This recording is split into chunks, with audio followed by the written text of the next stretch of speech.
channel. So today let me briefly show you guys how I cook my basmati rice to get that premium rice. So I get my basmati rice, I pour it into water, and I wash. For a basmati rice, you have to wash.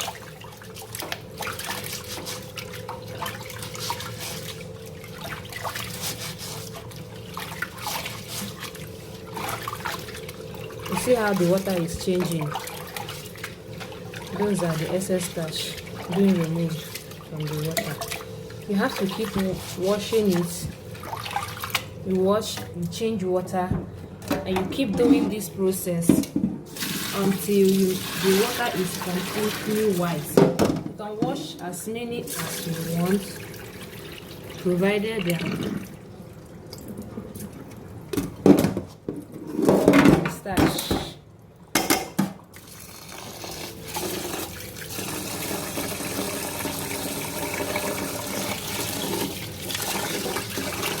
You see, right now the starch content is reducing and the water is no longer that whitish. Sometimes, depending on how the rice is, you have to wash at least about 4 to 5 times until you get the clean water.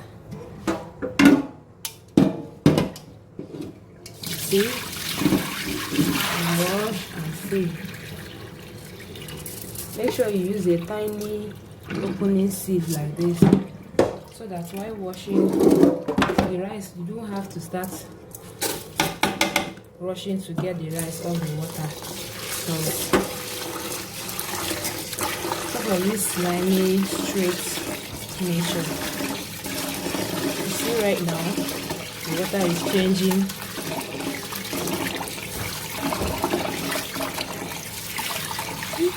The water is no longer whitish, so I think after this the rice will be fine.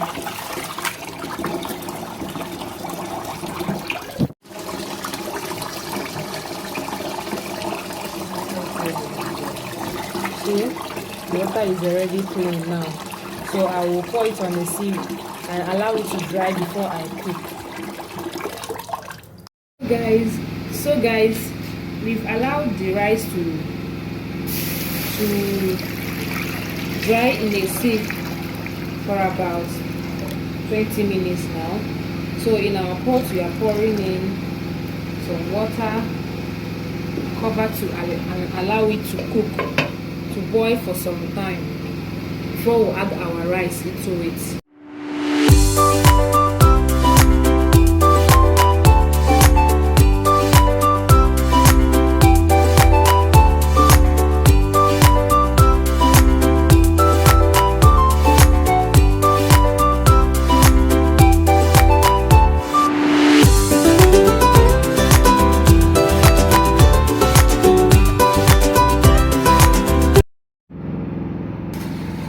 So guys, if you feel the rice is done. It's just remaining small water in it to get done totally. You see how it is? It's not clumsy, it's not too soft. Done. Nice. So this is it. This is the easiest way to cook your basmati rice. This is the easiest way to get the best results you want for your basmati rice. So guys, I'll be dishing out some rice to eat and enjoy myself. But please don't forget to like, subscribe and share, and turn on your notification buttons for my next updates. Thank you so much. I'll see you in my next video. Bye.